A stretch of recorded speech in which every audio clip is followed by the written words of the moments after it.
Então, na verdade, eu penso o seguinte, que a vida eterna é uma vida em que nós vamos conhecer a Deus e nos relacionarmos não só com Ele, mas entre as pessoas também, né? E a Bíblia diz novos céus e nova terra. Você já ouviu falar que nós vamos ter uma nova terra e a gente vai habitar na terra também? É? É. Significa que o céu necessariamente não é só um mundo espiritual. Que a gente vai ter um corpo imortal, mas um corpo mesmo. Jesus, quando ressuscitou, ele partiu o pão, ele comeu com os discípulos, ele tinha um corpo. Mas aí precisa de uns 3, 4, 5 planetas Terra, né, cara? Se a gente for para pensar que muitas pessoas que já morreram... Mas é uma nova terra, não é o mesmo. Essa terra aqui vai ser destruída. Segundo a Bíblia, ela vai ser transformada pelo fogo. Vai ser realmente consumida, porque essa nova terra que Deus tem vai ser uma terra... Nossa, tomara que demore muito. Eu também penso assim, viu? Eu ainda quero ver meus netos crescerem, quero ver meus netos casarem. Eu tô ouvindo que o juízo final está próximo desde moleque, né, cara? Então, eu sempre digo, a Bíblia nunca nos permite marcar data.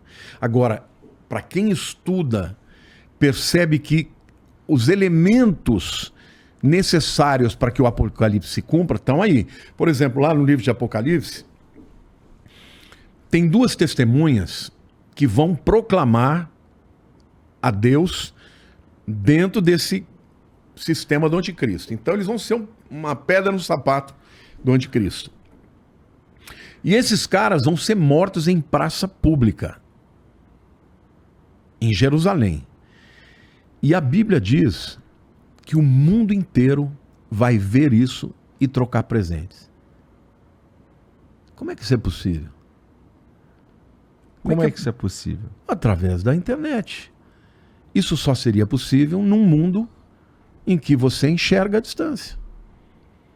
A Bíblia fala isso. Tá, não, as pessoas indo mais pela vibe de como é que a gente vai ver isso e trocar presente. Porque... Não, porque eles vão ser o... Parece ser horrível isso. Pain in the ass, entendeu? Eles vão ser o chato que fica todo dia falando vocês, o juízo vem, se converta. Vai ser essa a mensagem deles. Entendeu? Então, esses camaradas vão ser mortos publicamente. Mas o que é incrível é que a Bíblia fala que todo mundo vai ver. E vão se alegrar. Fala, pô, até que enfim esses caras morreram.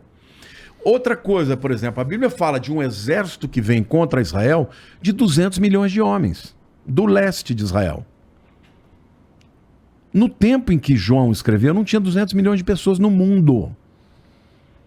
Mas se você pegar os inimigos de Israel hoje, os muçulmanos e a China, você põe 200 milhões de soldados. A Bíblia diz que o Eufrates ia secar, e eles iam vir pelo Eufrates. O Eufrates está secando. A Bíblia diz que nos últimos dias o sol aumentaria o seu calor e os homens, e a terra ficaria seca, e os homens seriam queimados por causa do aumento da temperatura. Esse aumento de temperatura global está acontecendo. Algumas pessoas dizem, é o aquecimento global. Sim, e daí? Só que a Bíblia diz que ia acontecer. Então, o Apocalipse, ele fala de coisas que não fazem nenhum sentido no tempo em que João escreveu, porque não era para aquela época. Agora, você quer ver uma outra coisa? Israel. Israel é o centro de tudo. Quando Israel foi espalhado pelas nações, isso aconteceu em 2 épocas. No ano 70 depois de Cristo, veio por causa de uma revolta chamada da revolta dos Zelotes, que eles não aceitavam os romanos. O general Tito veio, né, com a brigada dos romanos, destruiu o templo, foi um mau banho de sangue e os judeus se espalharam. Os que sobraram permaneceram até o ano 135. No ano 135, um outro revoltoso lá chamado Jesus Barcova se levantou também contra os romanos, e aí o Adriano, imperador Adriano, ele definitivamente expulsou todos os judeus e falou, agora aqui vocês não entram mais. A partir dali, ele chamou aquela terra de Palestina. Então os judeus ficaram espalhados pelo mundo. Acontece que tinha um profeta chamado Ezequiel, que 2.500 anos atrás disse que Deus iria trazer o povo de Israel de volta para sua terra de todas as nações. Aí alguns teólogos vão dizer, não, ele está falando do exílio babilônico, que aconteceu, né, por volta... Nabucodonosor entrou em 586, invadiu e tal, levou o povo cativo. Só que foi só para a Babilônia. Ezequiel, ele fala que ele ia levar o povo de todas as nações. Alguns teólogos liam aquilo e falam, Israel nunca mais vai voltar a existir. Não só voltou a existir, como Deus trouxe de todas as nações depois do Holocausto e fez uma coisa que não existe no mundo, que é fazer uma língua morta renascer. Hoje o hebraico que se fala em Israel é o hebraico bíblico. Claro, tem palavras que são de agora, aeroporto, né? Tem Sadeh Teufá, mas você pode falar airport também, né? Então tem palavras que não tinha naquela época, mas você lê o hebraico bíblico e você está falando uma língua que morreu e 2.000 anos depois ela foi renascida. Isso tudo porque a Bíblia diz. E ainda Isaías fala assim, pode uma nação renascer num só dia? Sim, pois eu farei o meu povo vir de todas as terras e num dia eles vão renascer. E foi num dia, no dia 14 de maio de 1948, numa casa em Tel Aviv, na época do Davi Ben-Gurion, que depois se tornou o primeiro presidente, porque em dezembro de 47, o mundo estava, assim, sabe, estupefato com o que tinha acontecido com o Holocausto. Aquelas valas de um monte de pessoas lançadas, 6 milhões de judeus, né? A solução final, aquela coisa horrorosa. Então, o mundo estava dizendo, nós temos que resolver. Mataram 1/3 da população de judeus.